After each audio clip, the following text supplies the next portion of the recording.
Mange ved, at vikingetiden var en vigtig og storslået periode for Norden, og især den danske historie. Men hvor meget ved danskerne egentlig om vikingetiden?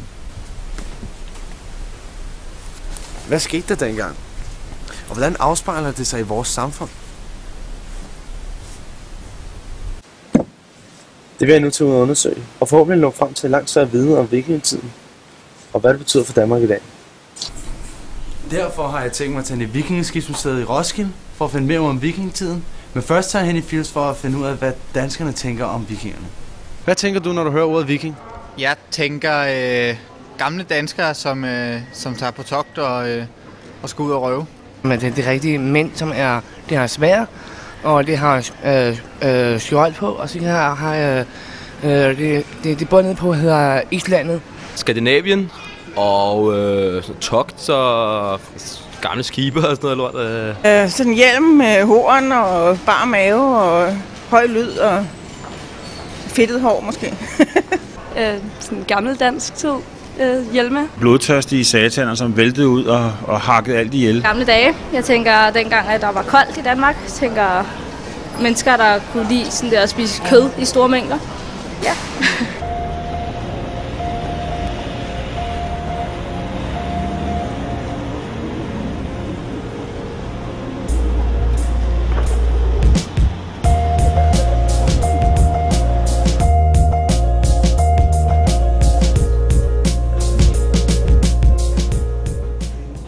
Jeg befinder mig nu på Vikingeskibsmuseet i Roskilde, hvor jeg vil mærke lidt og finde ud af, hvordan det er at være viking. Så jeg tog lidt vikingtøj på, fandt mig et vikingeskib, og så har jeg tænkt mig at kigge mig lidt omkring. Derefter har jeg et interview med en historiker, Katrine Nu Sørensen, som har en masse at fortælle om vikingerne. Hvordan var familiemønstret i vikingetiden? Jamen altså, der er mange, der har en anden forestilling om, at alle vikinger rejste ud og sejlede, og det er der formentlig også mange, der har gjort, men der er også rigtig mange vikinger, som har været bønder, så de måske rejst ud om sommeren, men det har været sådan, at man har haft en eller anden form for organisering, hvor der har været et familieoverhoved, en mand typisk, og så har den mand haft nogle mennesker tilknyttet sin gård, derunder også tralle.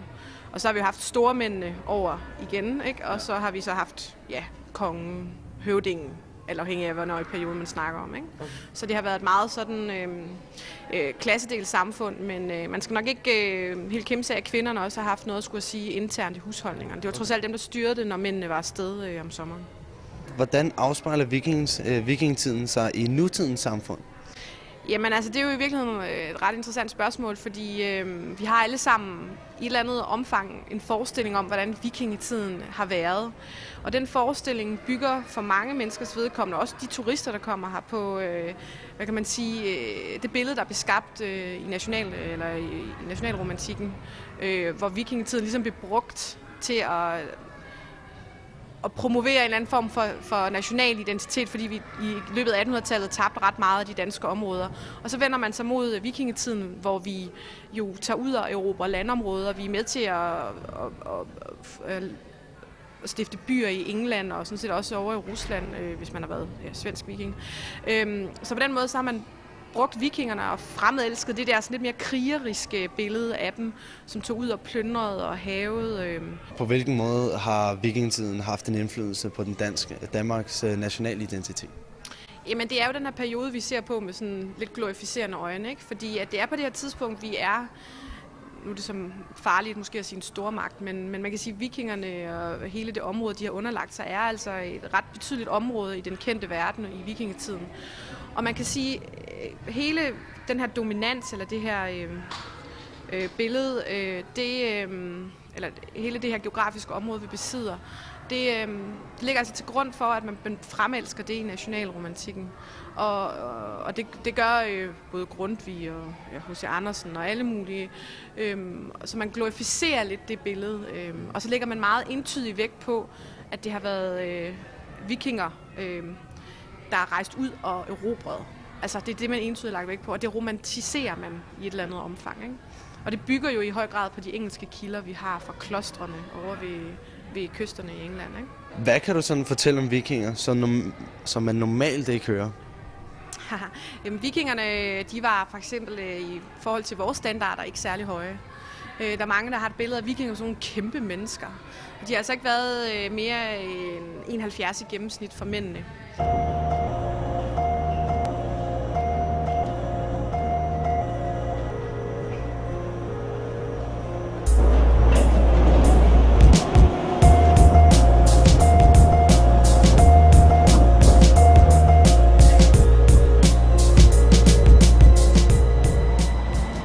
befinder mig nu på Præstemoskolen, hvor jeg har en aftale med min gamle folkeskolelærer Christoffer, som er en vaskeægte viking.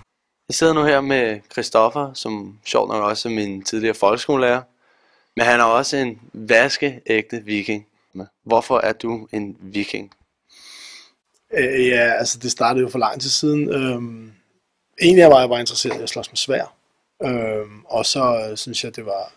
Altså da jeg var dreng, læste jeg meget sådan noget nordisk mytologi, og synes historie var spændende og sådan noget. Og så mødte jeg nogen, som lavede det her.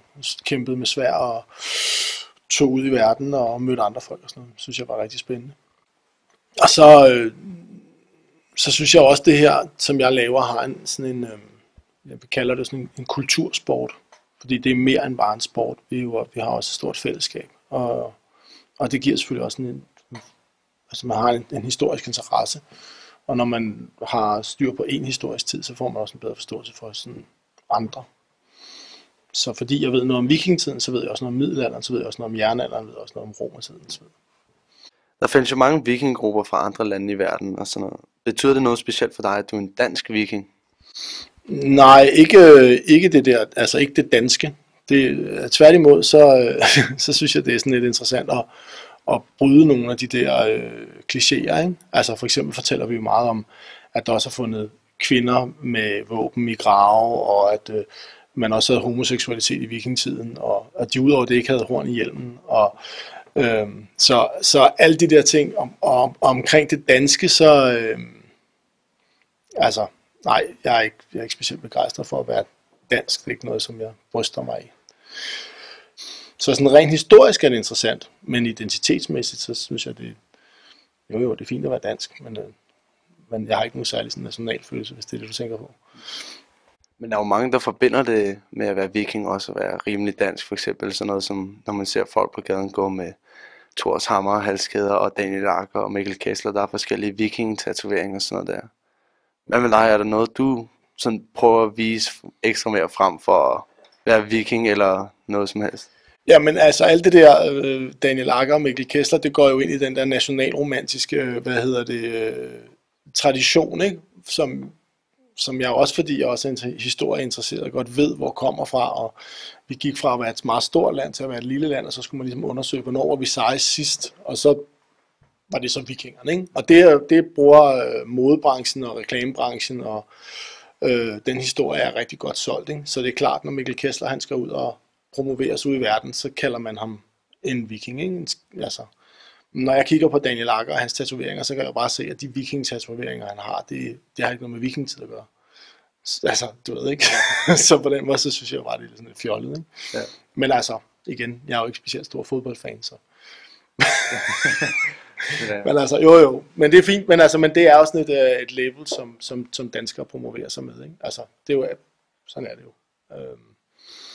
Men det er ligesom sådan et, altså, ja, det er sådan en romantisk viking-ting. Det har ikke så meget, jeg er interesseret i, hvem var vikingerne, eller hvad var det for et verden, man levede i dengang, og hvad for noget tøj gik man i, og hvordan overlevede man, og hvad for nogle værdier havde man, og sådan noget. Men det synes jeg, det er fordi, jeg har en historisk interesse, som jeg synes er spændende. Jeg kunne ikke tænke mig at leve i vikingetiden. Jeg tror ikke, det var særlig sjovt. Altså, jeg synes, jeg har et bedre samfund i dag, trods alt. Hvad så, når du ser sådan nogle, for eksempel, superheltefilm som Thor og sådan noget der? For du siger også, at du er interesseret i religion og den historiske del. Hvad... Ja, men nu er jeg også skolelærer, så og sidste år, der skulle vi lave et stort emne om nordisk mytologi, og der var der mange af de der drenge, der havde sådan, deres referencer var jo til Thor, altså superhelten Thor, ikke? Det synes jeg selvfølgelig var lidt ærgerligt. Men altså, så kunne vi jo sætte udgangspunkt i det, ikke? Det er det samme som hvis man kigger på Valhalla tegneserien, ikke? Der er også mange, der sådan siger, de var ligesom dengang, som, altså, og så tror man, at Quark han er en figur for den nordiske mytologi, men det er han jo ikke, det er en, som Peter Madsen har fundet på, ikke? Men det skaber en interesse, og det er selvfølgelig meget sjovt. Så prøv at forklare, når du er til en af de der, nu ved jeg ikke, hedder det vikingetræf, eller ja. Prøv at forklare, hvad foregår der? Hvad er det, der sker? Jamen, så bor vi jo i vores telte, som vi har...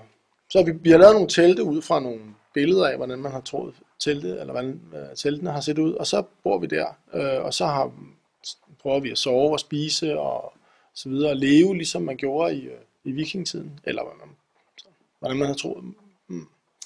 Samtidig med, at vi sådan viser ting frem, som vi har. Og så laver vi, altså det primære for mig er jo at rekonstruere de der slag, ikke? Og nogle gange så laver vi, altså sådan, for eksempel tog vi til Hastings. Hver 5. år tager vi til Hastings, der er vi 2.000 mand, der rekonstruerer slaget ved Hastings. Og så skal vi gøre præcis sådan, som de gjorde dengang, ikke? Men langt de fleste gange, så er det jo for eksempel på Moesgaard, der er vi 400-500 mand, som så bliver delt i 2 hold, og så skal de så ramme sammen, og så kan det ene hold vinde over det andet, ikke? Altså, så den der bliver ramt først er død, ikke? Ja.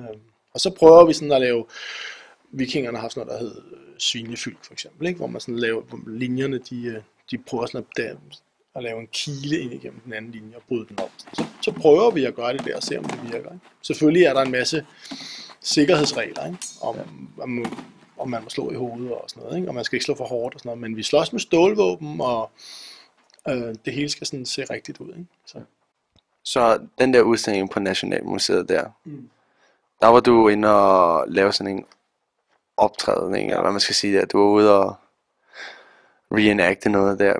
Er det fordi jeres gruppe er den største, eller er der, hvor mange findes der i Danmark og sådan?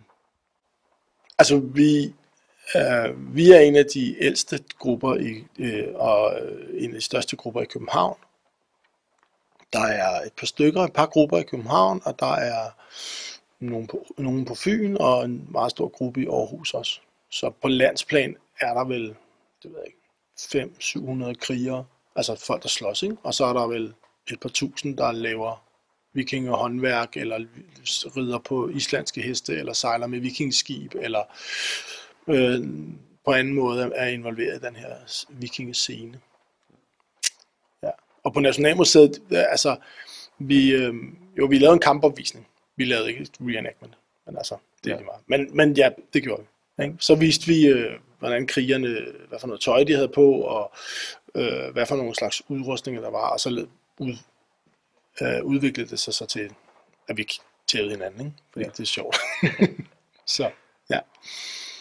Nu tror jeg det, så vil jeg sige, jamen, tak skal du have. Det var sådan for den her gang. Jeg blev meget klog på weekenden. Det håber jeg også, I gjorde. Men indtil næste gang vi ses, det huses.